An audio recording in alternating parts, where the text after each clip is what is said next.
oftentimes some of the things that are causing the stress and anxiety and causing us to be in these struggle survival modes are things that are out of our control. Like, we cannot control these things. And if the things are out of our control, there's work you can absolutely do to release and let go of it so it can no longer cause that stress and anxiety.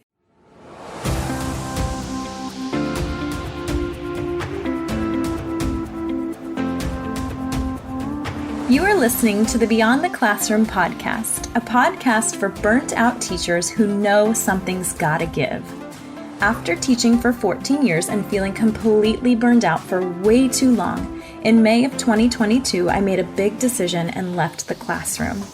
I now help burnt out teachers like you take back balance and joy so you can wake up every day loving your life.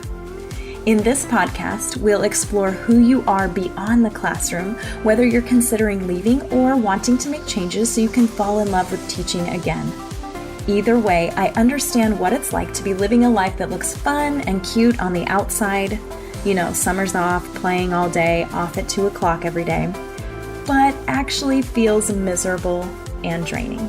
I'm your host and coach, Sandy Patterson, and I'm so excited to help you step into your fullest potential and believe in that potential to make an impact on the world, not just survive each day.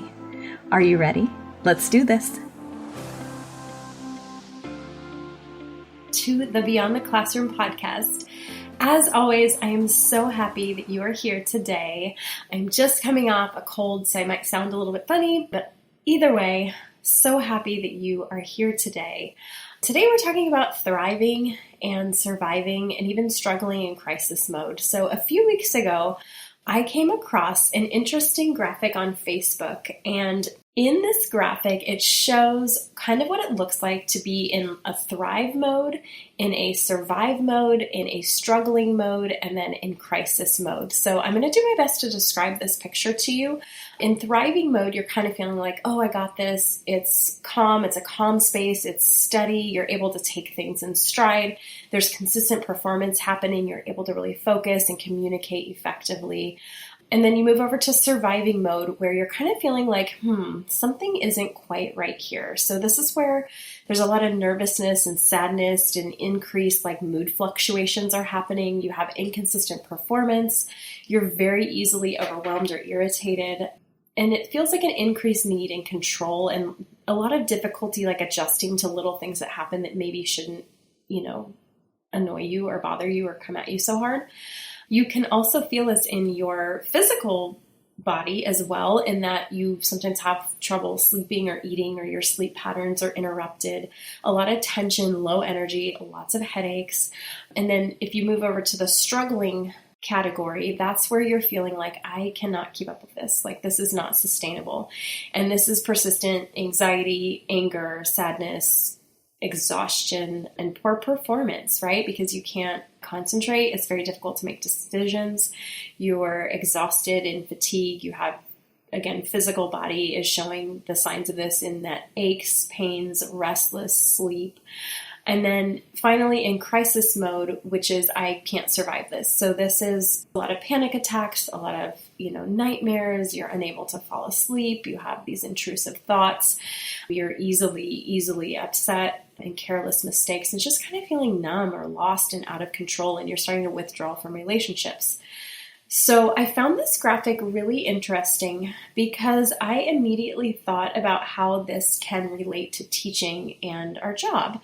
And really, though, it can relate to anything in your life. It could be your job, it could be relationships, it could be finances, a current situation, or really anything else that you're living in right now. And in this episode, we're going to chat about what it means and what it looks like to be in these categories. Because sadly, a lot of teachers right now are working in that survive and struggling category. And of course, if you are listening to this now and you feel like you are in crisis mode, please reach out for help.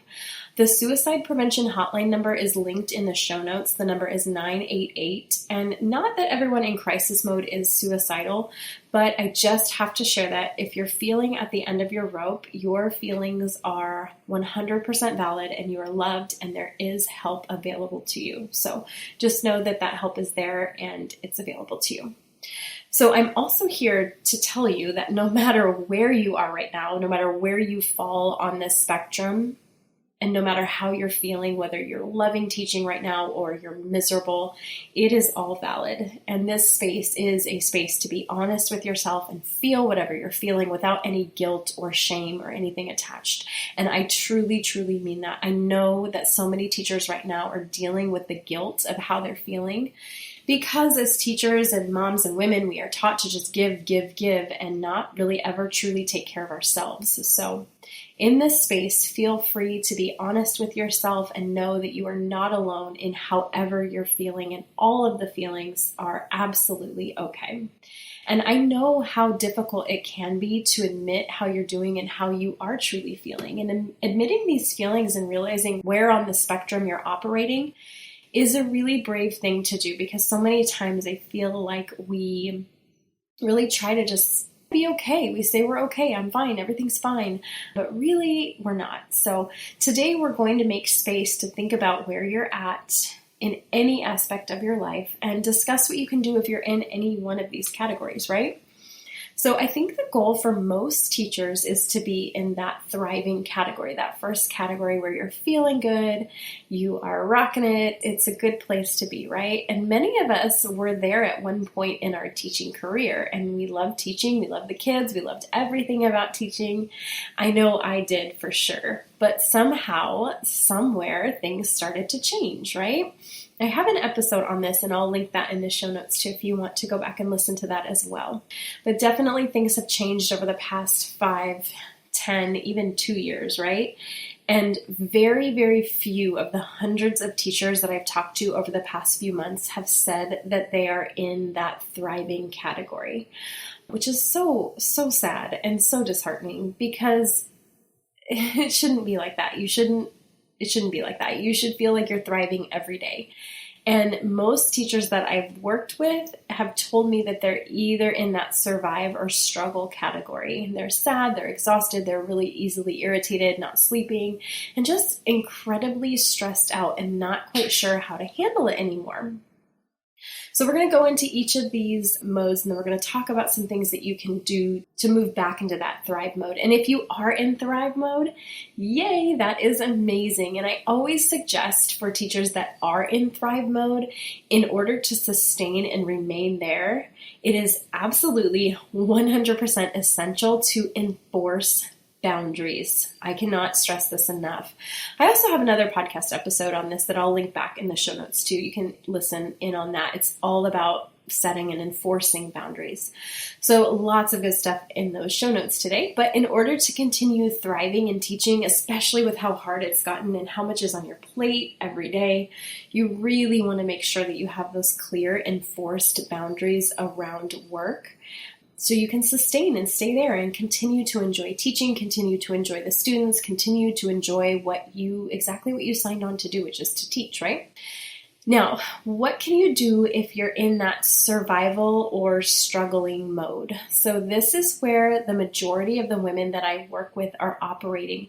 And really, it's not a great place to be, because when you're in those modes, you're not feeling the best. You're not showing up as your very best self in any aspect of your life. That means in your job, with your family, your health, and your relationship with yourself. So the goal here is to figure out and identify where you're at, and then start to take those steps to move back into the thrive mode, right? So what can you do? I have 4 things here that you can do if you are feeling like you're in survival mode or if you're in struggle mode, that you can actually start to do today in order to move yourself over and into that thrive category. So the first thing that you're going to want to do is to take a step back and identify what's causing you to be in those zones, right? So the first thing you're going to want to do is figure out exactly where the stress and the anxiety is coming from. And it is easy to just say like, well, my job is making me stressed. but you're going to want to dig much, much deeper to figure out what exactly about your job is causing the turmoil, right? So is it the extra responsibilities you've taken on? Is it the lack of boundaries and your work-home life is completely blending together? Is it a relationship that you're having within that job? It really could be anything, but you want to sit down and just take some time and make some space for yourself and try to pinpoint, be very super specific in what is causing it, because the more specific you can be, the better, because then you can pinpoint that exact issue and determine that if it's something that can be resolved, if it's something that is out of your control and that you can work to let go of, or otherwise, right? And what we find out is that oftentimes some of the things that are causing the stress and anxiety and causing us to be in these struggle survival modes are things that are out of our control. Like, we cannot control these things. And if the things are out of our control, there's work you can absolutely do to release and let go of it so it can no longer cause that stress and anxiety. So the first thing to do is to really just take a step back, take a breath, and work to identify what's causing the stress. Number 2 is to eliminate what you can. Now, I know this is a hard thing to do because we as teachers and as moms and as women we just want to take everything on and do everything and help everyone and say yes to everything. But the next thing that you're going to want to do is determine what you can take off of your plate. Again, I know this is not easy, but if you're in that surviving or struggling mode, you have to look at what can be taken off of your plate and then get it off. This just has to happen. It is a non-negotiable, right? Unless you want to stay in struggle survival mode, which probably you don't. So you're going to want to get back to the basics here. And this really might mean having an awkward conversation. It might mean making someone else uncomfortable or inconvenienced. And we are all so scared of this, myself included. We do not want to make other people uncomfortable or inconvenience anyone or piss anybody off. We will literally do anything to avoid this. And at least I know this is how I am, and I'm working on it. And it's that people-pleasing piece of you. But you really have to work on letting this go and taking care of yourself. And COVID too taught me that you really only need the basics to be an effective teacher. And when I say basics, I mean like very basic lesson plans, very basic supplies, very basic routines. In order to be effective and for the students to learn, you can absolutely get back to the basics. And do not get me wrong, I love a good room transformation, a good themed day. I loved, the color coordinated classroom and center and all of that stuff. But when you find yourself in surviving or struggling mode, there has to come a point where you're putting yourself ahead of the perception of what it looks like from the outside. And you absolutely can be an effective, great teacher if you pull way, way back and just get back to the basics, right? So you want to think about what can be taken off of your plate in order for you to make a little more space to focus on recentering and realigning yourself in order to get back into that thrive category and to be able to sustain, right? If you are looking to teach, for the rest of your career, then there has to become a way where you're able to stay in it and take care of yourself at the same time. And this is where that comes in. What can you take off your plate? And like I said, I know we want to do everything. I know we want to say yes. I know we want to create these amazing experiences for our students, but you can get back to the basics and still be an amazing teacher. So that is definitely something to think about. Number 3 is come up with a plan. So as teachers and moms and women, we love to be in control, right? I know I do. I love having a plan. I love knowing what's coming next. And having a plan can help us feel like we're more in control. So if we can create a plan of how to move out of that struggle survival mode, it's almost like you have that light at the end of the tunnel, right? Like you're working towards something. Like you're not feeling like, oh my gosh, I'm going to be in this survival mode forever now. This isn't how it has to be. And it's not how it has to be, right? You just have to know what action steps to take to be able to take back a little bit of that control. And in that sense, making a plan can absolutely be a game changer when you're feeling like you're struggling or surviving or even in crisis mode. Like you have to have a plan. You have to have things to work for in order to get yourself out. And what might this plan look like? Well, that's totally going to depend on those first two steps, right? Figuring out what's causing you to be in those modes. And then a part of your plan might include eliminating some of those non-essential things so you can realign yourself. Everybody's plan is going to look and feel differently depending on what your goals are. But either way, making a plan can help you take back some of that control that you oftentimes feel like you've lost when you're in survival mode or when you're in struggle mode, right? It feels very out of your control. So number 4, the fourth thing that you can actually do to work yourself back into the thrive mode is to reach out for help. And contrary to popular belief, you do not, and you are not expected to figure everything out on your own. If you're trying to figure it out on your own, that might be a piece of the puzzle to help you get back into thriving mode, is reaching out for help. And I know when I was in struggle mode there towards the end, I was like, okay, I got this. I can figure this out. I'm smart. I'm strong. I don't want to bother anybody. But in reality, I needed help. And in hindsight, that didn't mean that I wasn't strong or that I wasn't smart. It just meant that I had gotten to a point in my career and in my life where I needed help, and I wanted help too. I didn't want to have to try to figure it out on my own. I needed people around me to tell me that I wasn't crazy for feeling these things and that my feelings were valid and that there was a way to make changes and get out of that constant state of feeling like I was barely holding on. I needed somebody to tell me that I was strong enough and that I was smart enough and brave enough to make those changes. And so I reached out, and that's exactly what I did. I got help, and it was the best decision I've ever made. And a couple of suggestions that might help with this piece are to reach out to trusted family or friends and have them help talk you through it. Sometimes, though, I know that this can be tricky because if the person you're talking to is not a teacher, sometimes it's hard for people that are not in teaching to really, truly understand what you're going through. And I think a lot of people devalue the struggle, right, that teachers are going through because from the outside, and I think a long time ago, teaching was so fun and it was easy and you play with kids all day and you're off at 3:00 and you get summers off, but it's just so much more than that now. It is all encompassing, this job. It becomes who you are and it becomes what you are. And it can be hard. It can just be hard to talk to people outside of teaching, but that's always an option. Having a group of teacher friends is always ideal, right? Your teacher BFF.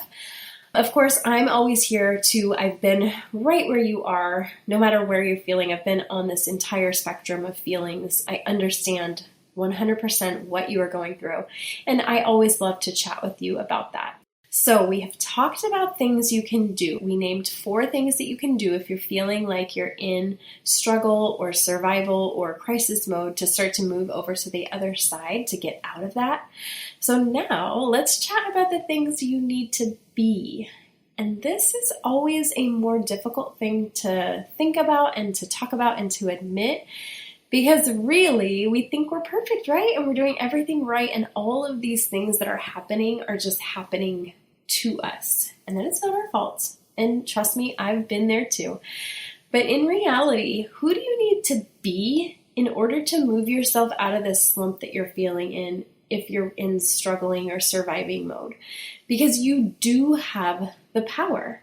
It's your call. It's your choice. You can either choose to say, I'm stuck here and this is just how it has to be, or you can make a choice, a conscious choice and an intentional choice to say, I don't like this. I don't like who I am. I need to make a change. So in order to do that, do you need to be honest about how you're really feeling and what you really, really want? Do you need to be brave and to start to take those steps and make changes to get yourself out of that slump? What do you need to do and who do you need to be in order to get yourself out? Because you 100% have the power to do it. And I 110% believe in you and believe that you can do it. It's just a matter of making that choice and then starting to take those steps to make it happen. So to wrap up this episode, we have talked about what mode you might be working in any aspect of your life. Today we talked mostly about teaching, but this could pertain to your job, to a relationship, or anything else. And those 4 modes are thriving, surviving, struggling, and in crisis mode. And if you're struggling or surviving or even in crisis mode, I shared 5 things you can do to start moving yourself back to thriving, back to where you're feeling good, back to where you're feeling like I've got this, and that into a space where it is sustainable. And those 5 things are, number 1, figure out what's causing the stress and be as specific as possible. Number 2, eliminate what you can, take what you can off of your plate. Number 3 is to make a plan. A plan is going to help us feel like we're more in control. Number 4 is to reach out for help. And number 5 is determine who you need to be moving forward and then start being heard today. Now, I always love to hear what resonates with you. I would love if you shared where you're at on this spectrum here, and I would love to hear how you're feeling right now and what you're going to try to get yourself into that thriving mode again. So until next time, please take care of yourself. I hope the sun is shining wherever you are right now, and I cannot wait to see you at the next episode. Thanks so much for listening to this episode of Beyond the Classroom. If you know something has to change and you're ready to take the next step to make it happen, whether it's in or out of the classroom, let's talk it through together. Schedule a no-obligation chat with me and we can talk through where you're stuck, how to get you unstuck, and how to keep you moving forward. Schedule your free call today by clicking the link in the show notes. I can't wait to connect with you.